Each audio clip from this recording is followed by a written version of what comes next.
Gajanan developers Pune यांच्याकडून आता पंढरपुरात इसबाबी कलश मंगल कार्यालय येथे साकारला जातो आहे भव्य गजानन टॉवर 10 मजली ट्विन बिल्डिंगचा प्रकल्प। मजबूत आरसीसी फ्रेम रचना, पायांसाठी वायू प्रतिबंधक उपाययोजना, आयएस मानकानुसार भूकंप प्रतिरोधक आरसीसी रचना असलेल्या गजानन टॉवर मध्ये उपलब्ध आहेत अत्याधुनिक सुविधांनी युक्त 1022 स्क्वेअर फुटाचे 2 बीएचके फ्लॅट्स, सुशोभित प्रवेश कक्ष, सामायिक क्षेत्रासाठी अत्याधुनिक सुरक्षा यंत्रणा, लिफ्ट आणि सामायिक क्षेत्रांसाठी वीज बॅकअपची सुविधा, स्वतंत्र अग्निशमन यंत्रणा, 2 मजली पुरेशी पार्किंग व्यवस्था, प्रत्येक कार पार्किंगच्या ठिकाणी स्वतंत्र ईव्ही चार्जिंगची सोय, सोलर वॉटर यंत्रणा, प्रत्येक सदनिकेसाठी इन्व्हर्टरची सोय।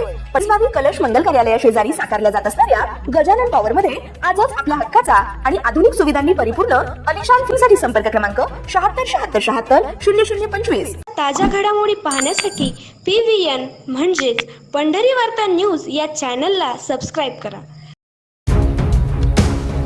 एवढं सगळं झालेलं आहे आमचं, म्हणजे एवढं सगळ्या अशा गोष्टी असताना मी त्यांना पहिलं सांगितलं नव्हतं पूर्ण उत्पन्न तारखेलाच मी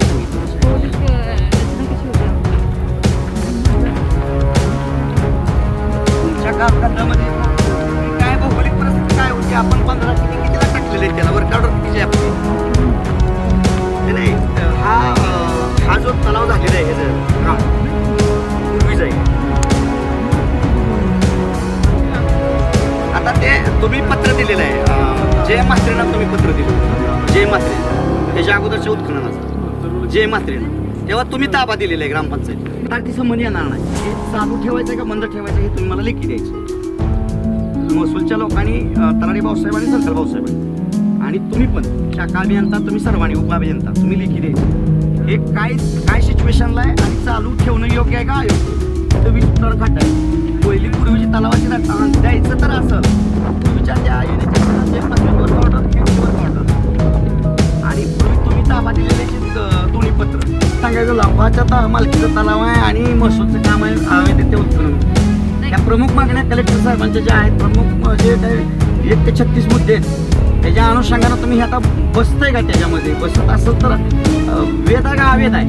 ज्या उत्खनन झालेलं आहे बांधापासून हे तर तुम्ही सांगताय छोटीपासून जे महत्वाचं कारण आहे तो मला द्या, असं काहीच नाही। NHI वर्क ऑर्डर पहिली पूर्वीची जय म्हात्रेंची लघुपाट बंधारेकडून हे काम थांबवण्यात आलेलं आहे असं त्या मॅडम म्हणतायत, थांबवायच्या सूचना देतो म्हणतायत। नाही, तोंडी सूचना तुम्ही मला लेखी द्या आणि पूर्वी जे उत्खनन झालेलं 20 फुटानं जय म्हात्रेंना लघुपाट बंधारे विभागानं तुम्हाला लेखी स्वरूपात त्या ठेकेदाराला त्या संबंधित कंपनीला देणार।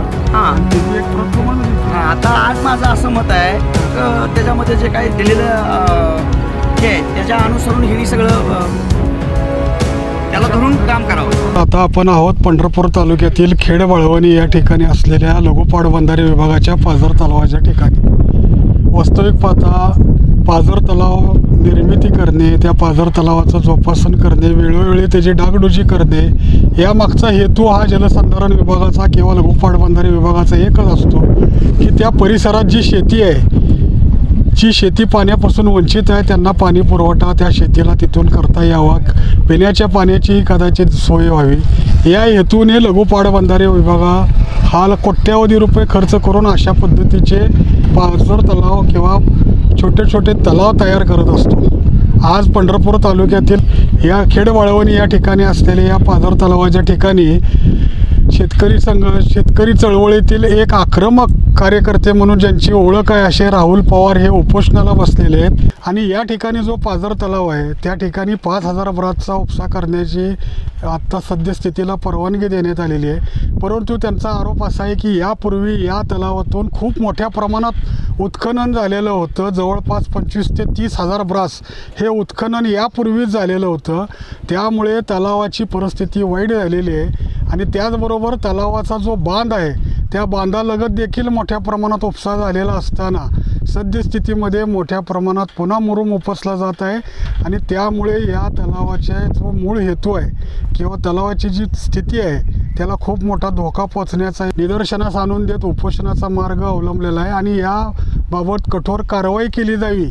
लघुपाट बंधारे विभागाचे संबंधित अधिकारी असतील किंवा दुर्लक्ष करणारे कर्मचारी असतील, उपअभियंता असतील किंवा स्थानिक महसूलचे जे काही जबाबदार अधिकारी आहेत यांनी यामध्ये गंभीरतेने याची दखल न घेतल्यास संबंधितावर कारवाई व्हावी अशी मागणी त्यांनी या उपोषणाच्या मागणी निवेदनातून केलेली आहे। खेड वळवणीचा आमचा लघुपाट बंधाऱ्याचा लपाचा तलाव आहे यापूर्वी ह्या तलावातून पुनर्भरणाच्या ह्याच्याखाली जिल्हाधिकारी कार्यालयानं पूर्वी NHIला पालखी महामार्गासाठी जे म्हात्रे कन्स्ट्रक्शन कंपनीनं एक थोड्या ह्याच्यासाठी उत्खनन करण्यासाठी परमिशन दिली होती. त्या अधिकाऱ्याने अजून काही पत्र दिलेलं नाही, त्याचं वर्क ऑर्डर दिलं नाही. त्याने आता तोंडी सांगितलेलं की आम्ही देतो आहे. तर तेव्हा पूर्वी पण उत्खनन मोठ्या प्रमाणात झालेलं आहे आणि आत्ता पुन्हा ह्या दुसऱ्या कन्स्ट्रक्शन कंपनीला 5,000 ब्रासला उत्खनन करण्याला परमिशन दिलेली आहे. तर त्याच्यामध्ये देत असताना जिल्हाधिकारी कार्यालयाने संदर्भ क्रमांक 1 ते 39 काय अटी शर्ती नियम टाकलेले, त्याच्या अनुसरून ते उत्खनन करायचं होतं. तर त्या सर्व नियमाची पायमल्ली, ते नियम सर्व पायदळी तोडवलेले आहेत, कॉन्ट्रॅक्टरनं तोडवलेले आहेत. स्थानिक महसूल प्रशासनानं आणि लपाच्या अधिकाऱ्यांनी, अभियंता शाखा अभियंता यांनी त्याच्याकडे दुर्लक्ष केलेलं आहे आणि आता त्यांनी मान्य पण केलेलं आहे. त्याच्यामुळं मी इथं हा तलाव बचाव संघर्ष समिती काढलेली आहे. या तलावाच्या अनुषंगानं तालुक्यातल्या सर्व आस्थापना, जिल्ह्यातल्या आणि विभागीय आणि मंत्रालयातील त्या विभागाचे संदर्भ मंत्री महोदय त्यांना प्रत्यक्ष जाऊन मी पत्र दिलेलं आहे. काही ठिकाणी ते उपस्थित नसतील तर त्यांच्या OSDना मी पत्र दिलेलं आहे. आता या ठिकाणी लघुपाट बंधारे विभागाचे कर्मचारी आहेत, त्याचबरोबर उपअभियंता पाटील हे आहेत आणि अशी बाब निदर्शनास आलेली आहे की तलावाचा जो बांध आहे या बांधापासून 30 मीटर अंतरापर्यंत कुठलेही उत्खनन करायला परवानगी नसताना देखील आता या ठिकाणी उत्खनन केलेल्याचं निदर्शनास येतं आहे. ही बाब अतिशय गंभीर आहे. याबाबत तुमची भूमिका? नाही, ही बाब तर गंभीर आहे. हे मी प्रशासनाच्या निदर्शनाला पूर्वी आणून दिलेली होती. जेव्हा मी 3 तारखेला पहिलं गंभीर तक्रार दखल यांच्याकडे केली, पंढरपूर तहसीलदार, प्रांतसाहेब आणि पोलीस प्रशासन यांच्याकडं, सोलापूर जिल्हाधिकारी गौण खनिज यांच्याकडं आणि नंतर विभागीयला, त्या कालावधीमध्ये ह्यांचे कोणतरी शाखा अभियंता इथे येऊन व्हिजिट करून गेले, त्यांच्या हे निदर्शनाला आलं नव्हतं का? तर आता त्यांनी मान्य केलेलं आहे, त्यांनी तोंडी मान्य केलेलं आहे, व्हिडिओ शूटिंगमध्ये मान्य केलेलं आहे. तर त्याच्या काही परिणामाला सामोरं जातील. प्रशासनानं लघुपाट बंधाऱ्याला 10-15 लाख रुपये पूर्वी निधी टाकला होता. 30 मीटरच्या भरावाच्या भिंतीच्या शेवटीपासून 30 मीटरपर्यंत उत्खनन करायचं नाही. तर त्या साऱ्या नियमाची पायमल्ली केलेली आहे ह्यांनी. कलेक्टर साहेबांचा जो आदेश आहे तो आदेशच या स्थानिक प्रशासनानं पाळलेला नाही आणि कॉन्ट्रॅक्टरनं पण पाळलेला नाही. म्हणजे उपोषणाचे इशारे दिल्यानंतर, लेखी स्वरूपात ही बाब निदर्शनास आणून दिल्यानंतर आज लघुपाट बंधाऱ्याचे संबंधित कर्मचारी इथं आलेत, महसूलचे कर्मचारी देखील पंचनाम्यासाठी आलेले आहेत. या बाबी ह्या उपोषणाचे इशारे दिल्यानंतरच यांना जाग येते का, असा एक सवाल या निमित्ताने उपस्थित होतोय. काय सांगाल? हा ना, मग आमच्यासारख्या चळवळीत काम करणाऱ्या कार्यकर्त्याला शेवटी असे उपोषणं करावं लागतात. आता हे 3रं उपोषण आहे माझं. पूर्वी एक खत कंपनीच्या विरोधात सोलापूरला केलं होतं. काल 25-26च्या गळीत हंगामासाठी पालखी स्थळावरती उसदर संघर्ष समिती आमच्या सर्व शेतकरी संघटनांनी एकत्र येऊन केलं होतं आणि आता हे 3रं आहे.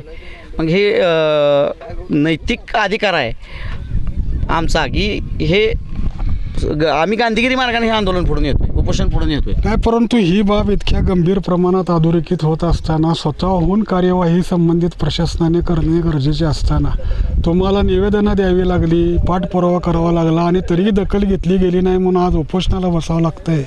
पुढे काय भूमिका राहणार आहे तुम्ही? नाही, मी कलेक्टर साहेबांनी जे काय ह्यांना आदेश दिलेले आहेत उत्खनन करताना, स्थानिक प्रशासनाला, संबंधित आस्थापनांना जे कलेक्टर साहेबांनी जे पत्र दिलेलं आहे त्या पत्राच्या संदर्भानं 1 ते 39 काय सूचना मार्गदर्शक ज्या घातलेल्या आहेत. राष्ट्रीय महामार्गाचं जे पत्र होतं त्याच्या अनुषंगानं कलेक्टर साहेबांनी मृद जलसंधारण विभाग महाराष्ट्र शासन यांच्याकडलं पत्र आहे. त्या शासन निर्णयाच्या अनुषंगानं 1 ते 39मध्ये जे काही मुद्दे घातलेले आहेत त्याच्या अधीन राहून ह्यांनी काम केलं पाहिजे. तिथं स्वामी समर्थ कन्स्ट्रक्शन कंपनी असेल, स्थानिक महसूल प्रशासन असेल, स्थानिक लघुपाट बंधारे प्रशासन असेल, तर हे त्यांनी चुकीच्या पद्धतीने काम केलेले त्याच्या परिणामाला सामोरं जातील ते. आता या ठिकाणी महसूलचे तलाठी होते, मंडल अधिकारी होते, त्यांनी लेखी स्वरूपामध्ये तुम्हाला जे काही पंचनाम्याचा अहवाल सादर करणार आहेत त्याची एक प्रतही दिलेली आहे. काय नमूद केलेलं आहे आणि तुम्हाला काय आश्वासन दिलं? आता त्यांनी माहितीच तो प्रत मला दिलेली आहे.